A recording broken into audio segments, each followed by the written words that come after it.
وبركاته. الحمد لله رب العالمين والعاقبة للمتقين والصلاة والسلام على سيد الأنبياء والمرسلين نبينا محمد وعلى آله وصحبه أجمعين. أما بعد، ہمارے شیخ ڈاکٹر سلیمان بن ابراہیم اللاحم حفظہ اللہ اپنی کتاب وقفات قرآنیہ وفوائد علمیۃ تربویہ اس کے اندر ایک باب اور چیپٹر مقرر کرتے ہیں کہ وقفۃ فی خطر الغلو فی الدین. آج 1447 ہجری کی اس 13ویں تراویح کے بعد کا جو ہمارا درس ہے، موضوع کیا ہے؟ دین میں غلو کی خطرناکی. دین میں غلو کی خطرناکی. یہ غلو کس کو کہتے ہیں؟ عرب میں جب کسی دکان میں آدمی سامان خریدنے جاتا ہے، قیمت پوچھتا ہے، اگر وہ بہت مہنگا ہے تو کہیں گے غالی غالی جدہ. جو لوگ عرب گئے ہوں گے وہ جانتے ہوں گے اس جملے کو، یعنی بڑا مہنگا ہے. غلو اور غالی اسی سے، یعنی جو ریٹ ہے مارکیٹ کا، سامان کی قیمت اس سے بہت زیادہ ہے تو کہیں گے غالی، اور پھر واپس نکل آئیں گے، نہیں لیں گے یا بھاؤ تاؤ کریں گے. چولہے پر جب پانی گرم کرنے کے لیے رکھتے ہیں تو پانی کھولنے لگتا ہے تو کہیں گے الموء یغلی، پانی کھول رہا ہے. پانی کی جو سطح ہے، جو نیچرل پانی ٹھہرا ہوا، آگ پہ گرم ہوتے ہوتے جب کھولنے لگتا ہے، ابلنے لگتا ہے، تو اس کو بولتے ہیں یغلی. اسلام اللہ کا پسندیدہ دین ہے، قرآن و سنت ہماری بنیاد ہے. تو جو لیبل، جو ذریعہ یا جو معیار شریعت نے دیا ہے، اس سے کسی چیز کو گھٹانا یا بڑھانا یہ غلو ہے. اضافہ کرنا یہ غلو ہے، اور کمی کرنا یہ تنقیص اور نقص ہے. دونوں کی گنجائش شریعت میں نہیں ہے. افراط، اس کو افراط کہہ لیجئے، یعنی جو کوالٹی جو معیار مقرر کیا ہے، آپ اس سے اونچا بڑھ کر کے کچھ کرنا چاہیں، شریعت کی اجازت کے بغیر، شریعت کی بندش کو خود توڑ دیں. جو بارڈر ہے، اب دوسرے لفظ ہم سمجھیں، جو بارڈر ہے، بارڈر آپ کراس کر جائیں، یہ غلو ہے. غلو شریعت میں سب سے خطرناک چیز ہے. یہ دنیا میں غلو آیا کہاں سے؟ جب انسان اللہ کے حکم کا پابند ہے، اللہ کی روزی کھاتا ہے، اللہ کی زمین پہ بستا ہے، اس کی ہواؤں سے، بارش سے فائدہ اٹھاتا ہے. یہ غلو کہاں سے آیا؟ سب سے پہلے غلو نوح علیہ السلام کے زمانے میں شروع ہوا. آدم اور نوح علیہ السلام کے بیچ میں 10 صدیاں تھی، یعنی 1000 سال کا وقفہ تھا. اور ان کے بیچ میں آدم علیہ السلام کے دادا یا پردادا ادریس علیہ السلام تھے. آدم و نوح کے بیچ کا جو وقفہ تھا، آدم کی دعوت کے اثرات بڑے پیارے تھے. 1000 کے بیچ میں لوگوں کے اندر غلو پیدا ہو گیا. غلو کس کے لیے پیدا ہوا؟ جو لوگ قوم نوح کو دین سکھاتے تھے، تو ان دینداروں سے، اپنے قائدین سے، رہبروں سے، اماموں سے، علماء سے یا پیروں سے اتنی محبت ہو گئی کہ ان کے مرنے کے بعد ان کی عبادت کرنے لگے، یا اللہ کی عبادت میں ان کو شریک ٹھہرانے لگے. یہ غلو وہاں شروع ہوا. نوح علیہ السلام کی پوری تاریخ، پوری جو ہے سورہ نوح میں اور مختلف صورتوں میں موجود ہے، کس طرح سے قوم نوح پر عذاب آیا اور کیسے کیسے دنیا پھر سے شروع ہوئی.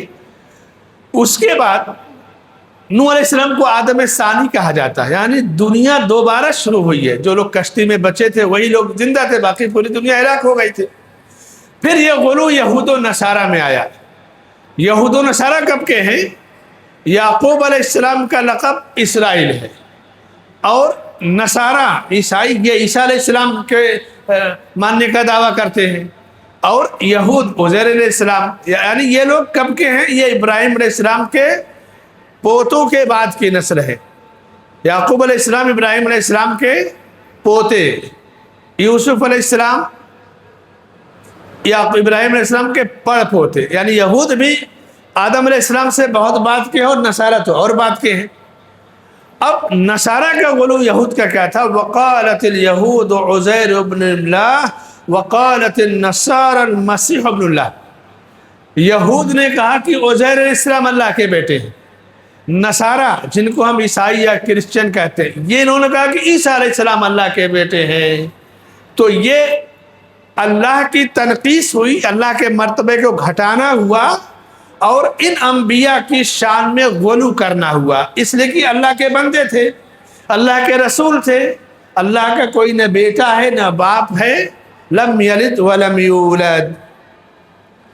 اللہ تعالیٰ نے پہلے ان کو منع کیا، یا اہل الکتاب لا تغلوا فی دینکم ولا تقولوا علی اللہ الا الحق۔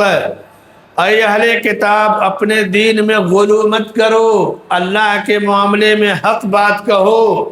تم عیسیٰ علیہ السلام کو کہتے ہو کہ وہ اللہ کے بیٹے تھے، تو سنو، انما المسیح عیسیٰ ابن مریم رسول اللہ، عیسیٰ علیہ السلام مریم علیہ السلام کے بیٹے تھے، اللہ کے رسول تھے، اللہ کا کلمہ تھے، اللہ کی روح تھے۔ تو اللہ نے غلو سے منع کیا۔ نبی کی شان میں غلو کر کے اللہ کا مرتبہ کتنا گھٹا دیا۔ اگر کہیں گے کہ عیسیٰ علیہ السلام اللہ کے بیٹے تھے، تو عیسیٰ علیہ السلام کی ماں کون تھی؟ مریم علیہ السلام۔ تو گویا مریم علیہ السلام کو اللہ کی بیوی مان لیا۔ کتنا بڑا حرام اور کتنا خطرناک شرک ہے یہ غلو۔ شرک کے اس موڑ پر پہنچاتا ہے کہ جہاں اس کے بعد تباہی کے علاوہ اور کوئی راستہ نہیں بچتا ہے۔ اللہ نے غلو سے منع کیا۔ اس کے بعد ان قوموں کے بعد، ان قوموں میں جو انبیاء رسول تھے منع کرتے رہے غلو سے۔ یہ خدشہ اللہ کے نبی صلی اللہ علیہ وسلم کو تھا کہ میری امت بھی غلو کرے گی پچھلی قوموں کی طرح۔ آپ نے فرمایا کہ تم ضرور بالضرور اپنے سے پہلے لوگوں کے راستے پر چلو گے۔ صحابہ نے کہا یہود و نصارہ مراد ہے، آپ نے پھر اور کون کہا؟ پھر اور کون مراد ہے؟ تو غلو سے شریعت نے منع کیا، اس لیے کہ غلو تباہی کا راستہ ہے، اور انبیاء کا جو دین اور جو شریعت ہے اس سے الگ ایک انحراف اور گمراہی کا راستہ ہے۔ اور ہمارے نبی نے یہ تعلیم دی، رب نے قرآن کے ذریعے ہماری تربیت کی کہ اہدنا الصراط المستقیم صراط الذین انعمت علیہم۔ اے ہمارے رب ہمیں سیدھا راستہ دکھا، یہی سیدھا راستہ صراط مستقیم، یہی وسطیت ہے، یہی اعتدال ہے، اور یہی منہج سلف ہے۔ صراط الذین انعمت علیہم، یہ منہج سلف ہے جس پہ چلنے کی ہم اللہ سے دعا کرتے ہیں۔ غیر المغضوب علیہم ولا الضالین، یہ اس سے مراد یہود و نصارہ ہیں جن پہ غضب نازل ہوا، یہود، اور جو گمراہ ہو گئے وہ نصارہ۔ اور اللہ کے نبی صلی اللہ علیہ وسلم نے اپنی امت کو خاص نصیحت کی اور کہا کہ لا تطرونی کما اطرت النصارى ابن مریم، جس طرح نصارہ نے عیسیٰ بن مریم کو ان کے مقام سے آگے بڑھا دیا، میرے ساتھ ایسا مت کرنا۔ میں اللہ کا بندہ ہوں تو تم کہو کہ عبداللہ و رسول، اللہ کے بندے اور اللہ کے رسول۔ یہ غلو کا معنی ہو گیا۔ غلو کہاں سے شروع ہوا یہ جان گئے۔ غلو کے خدشات سے نبی صلی اللہ علیہ وسلم نے امت کو ڈرایا کیسے، یہ تیسری بحث ہوئی۔ چوتھی بحث، غلو کی دو قسمیں ہیں۔ پہلی قسم عقیدے کا غلو۔ عقیدے کا غلو جیسے یہود کے اندر تھا کہ عیسیٰ عزیر علیہ السلام کو اللہ کا بیٹا کہا، یہ غلو فی العقیدہ ہے۔ نصارہ کا غلو، عیسیٰ علیہ السلام کو اللہ کا بیٹا کہا، یہ غلو فی العقیدہ، عقیدے کا غلو ہے، یہ بڑا خطرناک ہے۔ عقیدے کا یہ غلو روافض اور شیعوں کے اندر بھی ہے، اور صوفیوں کے اندر بھی عقیدے کا غلو ہے۔ تصوف کی پوری تاریخ پڑھیے تو پھر اپنے پیروں کو اپنے رہبروں کو وہ اللہ کا درجہ کس طرح دیتے ہیں پوری تفصیل آپ کو مل جائے گی۔ دوسرا غلو کی دوسری قسم ہے عمل کا غلو، یعنی عمل کرنے میں شریعت نے جو حد اور بارڈر مقرر کیا اس سے قیاس کرنا۔ عقیدے میں قیاس کرنا یہ تو یہود و نصارہ نے، روافض و شیعوں نے اور صوفیہ کے ہاں خطرناک غلو پایا جاتا ہے۔ عمل کا غلو حضرت عثمان بن عفان رضی اللہ عنہ سے حدیث عثمان بن مظعون رضی اللہ عنہ سے حدیث مروی ہے، ام المومنین عائشہ صدیقہ رضی اللہ تعالی عنہ کے بارے میں، بلکہ حضرت عائشہ سے بھی یہ روایت مروی ہے، روایت بخاری اور مسلم کتاب النکاح کے اندر موجود ہے۔ ایک مرتبہ ام المومنین کے پاس چند لوگ آئے اور انہوں نے اللہ کے نبی صلی اللہ علیہ وسلم کی عبادت کے بارے میں پوچھا کہ آپ کی عبادت کا طریقہ کیا تھا۔ تو انہوں نے بتایا کہ آپ رات کو سوتے بھی تھے، قیام بھی کرتے، تلاوت بھی کرتے، گھر کا بھی کام کرتے، جو آپ کے معمولات زندگی تھے، جو آپ کا شیڈول تھا، ٹائم ٹیبل، وہ بتا دیا۔ ان لوگوں نے کہا بھائی آپ تو رسول ہیں، ہم کیسے وہاں تک پہنچ پائیں گے، ہم ایسا کرتے۔ ایک نے کہا کہ اب میں رات کو کبھی نہیں سوؤں گا، ہمیشہ عبادت کروں گا تاکہ زیادہ سے زیادہ نیکی ہو جائے۔ دوسرے نے کہا کہ اب میں دن میں کبھی کھانا پینا نہیں کھاؤں گا، ہمیشہ روزہ رکھوں گا تاکہ میں خوب زیادہ نیکی کر لوں۔ تیسرے نے کہا کہ میں عورتوں سے دور رہوں گا، خواتین سے، تاکہ میں رات کو عبادت کر سکوں، دن میں عبادت کر سکوں، عورتوں سے دور رہوں گا۔ تو جب اللہ کے نبی صلی اللہ علیہ وسلم واپس تشریف گھر لائے تو ام المومنین نے بتایا کہ چند لوگوں نے آپ کی عبادت کے بارے میں پوچھا، تو ان لوگوں نے آپ کی عبادت کو کم سمجھا، کأنہم تقالوہا کا لفظ حدیث میں۔ تو ایک نے کہا کہ میں دن میں روزہ رکھوں گا، کبھی نہیں کھاؤں گا پیوں گا، دوسرے نے کہا رات کو کبھی نہیں سوؤں گا، ہمیشہ عبادت کروں گا، تیسرے نے کہا عورتوں سے دور رہوں گا۔ تو آپ صلی اللہ علیہ وسلم نے خطاب کیا، خطبہ دیا اور کہا سنو، میں عورتوں سے شادی بھی کرتا ہوں، کھانا بھی کھاتا ہوں، روزہ بھی رکھتا ہوں، عبادت بھی کرتا ہوں، راتوں کو سوتا بھی ہوں، اور سنو فمن رغب عن سنتی فلیس منی، جو میری سنت سے منہ موڑ لے وہ مجھ سے نہیں ہے۔ بعض جگہوں پہ نکاح کا خطبہ علماء لوگ دیتے ہیں نا بہت سارے، تو کہیں گے النکاح من سنتی فمن رغب عن سنتی فلیس منی، یہ النکاح من سنتی ایک الگ حدیث ہے، فمن رغب عن سنتی یہ الگ حدیث ہے، جو یہ تین صحابہ کے سوال کے جواب میں آپ نے اس موقع پہ بیان فرمائی تھی۔ کچھ چیزیں لوگوں میں مشہور ہو جاتی ہیں تو وہ رائج ہو جاتی ہیں۔ اور عبداللہ ابن عمرو بن عاص رضی اللہ تعالی عنہ سے اللہ کے نبی صلی اللہ علیہ وسلم نے فرمایا کہ قرآن کریم کو 3 دن میں ختم تم کرو۔ کیوں؟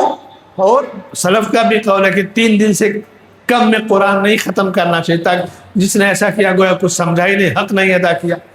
آدمی جب غلو کرتا ہے، یہ ایک رات کی تراویح جو شبینہ ہے نا، یہ غلو کی سب سے خطرناک شکل ہے۔ اس میں کتنا قرآن کے ساتھ ظلم ہوتا ہے میرے بھائی، کچھ سمجھ میں آتا ہے کسی کو؟ اس لیے غلو سب سے خطرناک چیز ہے۔ غلو کی خطرناکی کیا؟ چوتھی چیز پہ ہے، غلو کی خطرناکی کیا ہے امت کے لیے؟ انسان جب غلو کرتا ہے تو عبادتوں، اپنی عبادتوں کے آگے دوسروں کی عبادتوں کو حقیر سمجھنے لگتا ہے، اپنے عقیدے کے آگے دوسرے کے عقیدے کو حقیر سمجھنے لگتا ہے۔ خوارج کی عبادت کے بارے میں نبی صلی اللہ علیہ وسلم نے اپنے صحابہ سے کہا کہ ان کی عبادت کے آگے تم اپنی عبادت کو حقیر جانو گے۔ حضرت عمر رضی اللہ عنہ جب کامیاب خلافت کی بات آتی ہے کہ دنیا میں اگر کسی نے راج کیا ہے اور جنتا کی سیوا کی ہے تو عمر بن خطاب کا نام آتا ہے، دنیا کی حکمرانی۔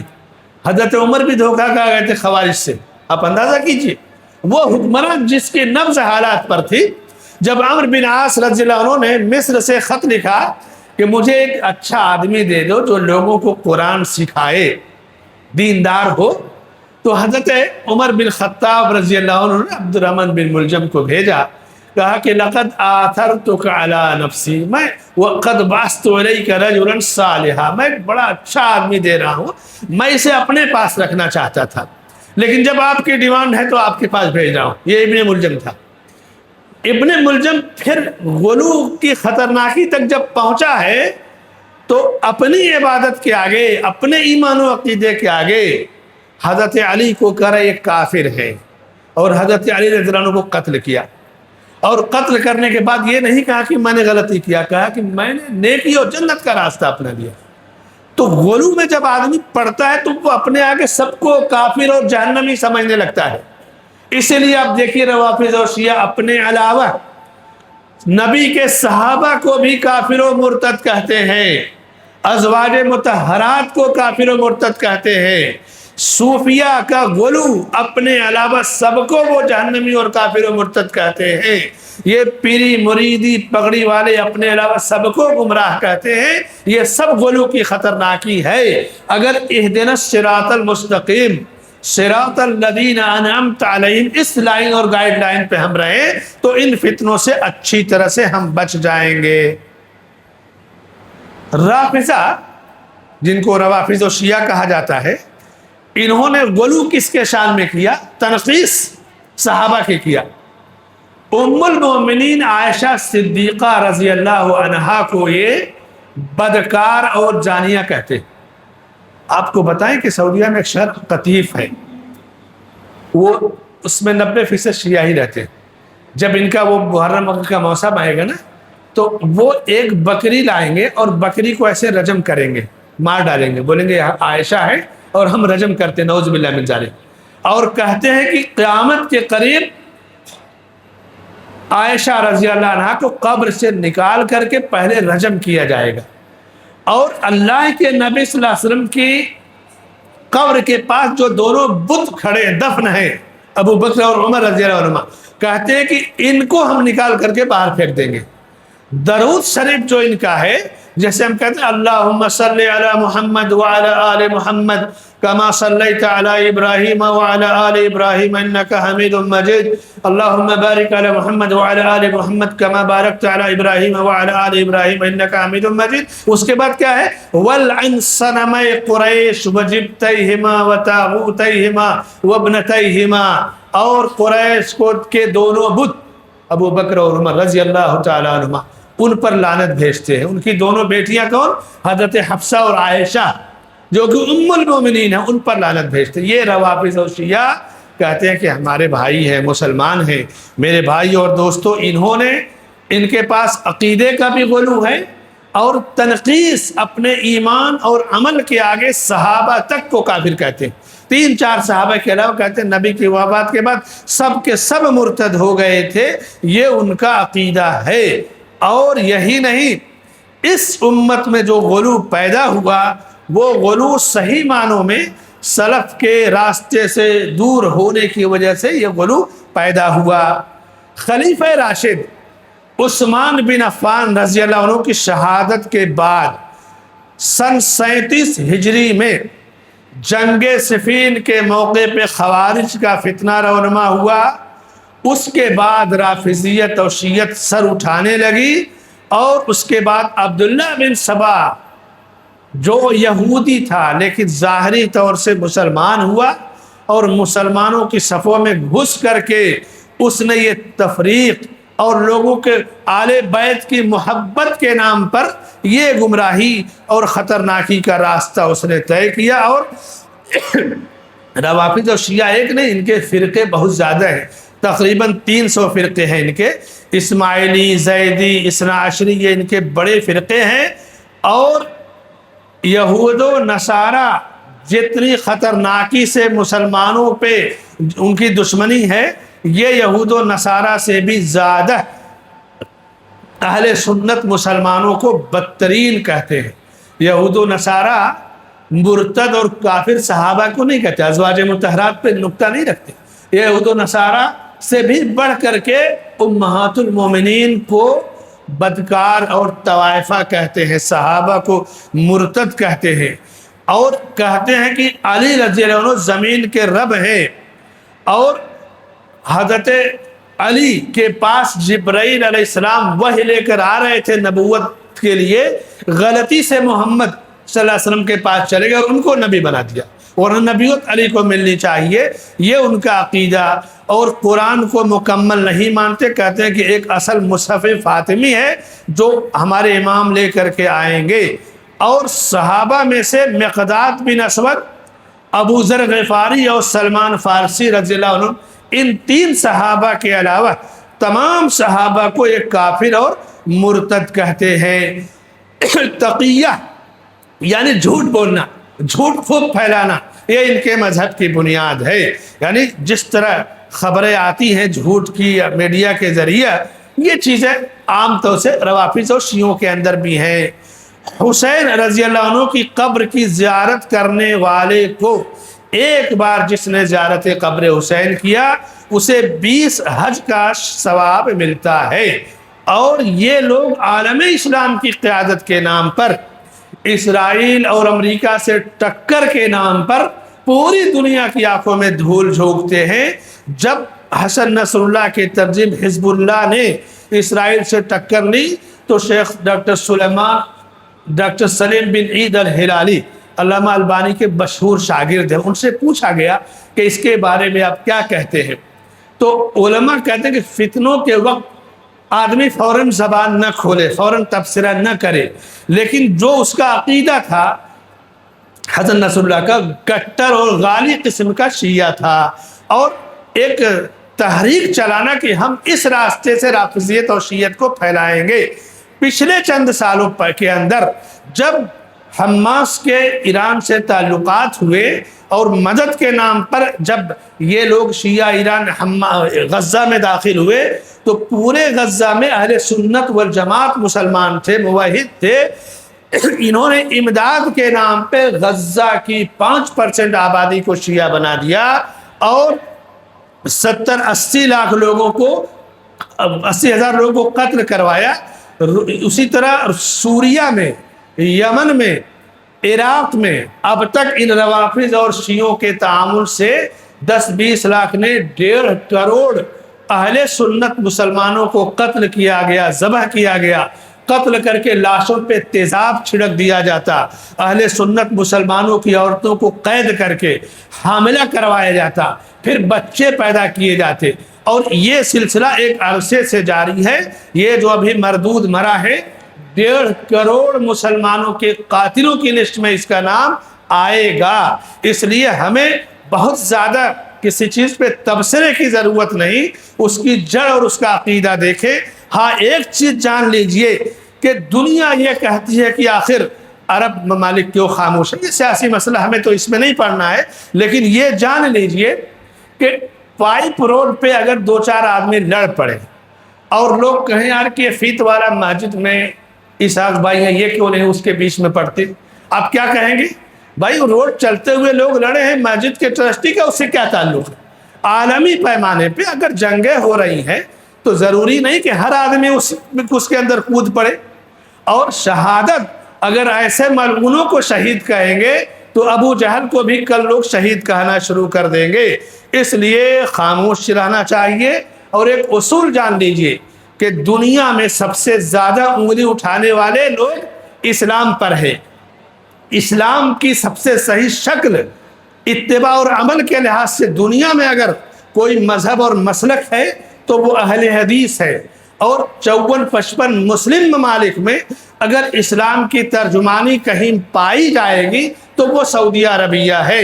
اسلام، اہل حدیث اور مملکت سعودی عرب، جہاں پر حرمین شریفین ہے، ہمارا قبلہ ہے، ہماری عقیدت ہے، ہماری عبادت اور ہماری نمازوں کا رخ جو ہے حرم کی طرف ہوتا ہے۔ ہر مسلمان کی روحانی عقیدت اس سے ہوتی ہے، اس لیے فتنوں کے دور میں تبصرہ نہیں کرنا ہے۔ ڈاکٹر سلیمان الرحیلی حفظہ اللہ مسجد قباء کے امام ہیں، مسجد نبوی میں ان کا درس ہے، کرسی ہے۔ انہوں نے کل پرسوں اپنے ایک درس میں کہا کہ اے دنیا کے مسلمانوں، یہ رمضان کا مہینہ ہے، یہ فتنے اور ہنگامے کہیں تمہیں عبادتوں سے مشغول نہ کر دیں، تمہاری تلاوت میں کمی نہ ہو جائے، ذکر میں کمی نہ ہو جائے۔ یہ عالمی سیاسی مسائل اور فتنے ہر آدمی کو اس میں پڑھنے اور تبصرہ کرنے کی ضرورت نہیں۔ آپ اپنے اعمال، اپنی عبادت کے بارے میں سوچے، آپ سے آپ کی عبادت کے بارے میں پوچھا جائے گا۔ یہ آج کی گفتگو کا ایک مختصر تھا، غلو کے باب میں اس کی وضاحت ہوئی۔ اللہ سے دعا ہے کہ اللہ ہمیں صراط مستقیم پر قائم رکھے، فتنوں سے ہماری حفاظت فرمائے، حرمین شریفین کی حفاظت فرمائے، اور دنیا کے جو مسلمان عمرے کے لیے گئے ہوئے ہیں سلامتی سے انہیں ان کے اہل و عیال میں واپس لائے، جو جانے کا ارادہ کیے بکنگ وغیرہ کرائے، اللہ ان کے لیے آسانیاں پیدا فرمائے، اور بڑی آسانی کے ساتھ وہ جائیں اور عبادت کر کے واپس آئیں۔ اللہ تعالی ہمیں ہر قسم کے فتنے سے، شر سے، فساد سے، غلو سے محفوظ رکھے، آمین۔ وصلی اللہ علی نبینا محمد وعلی آلہ وصحبہ اجمعین۔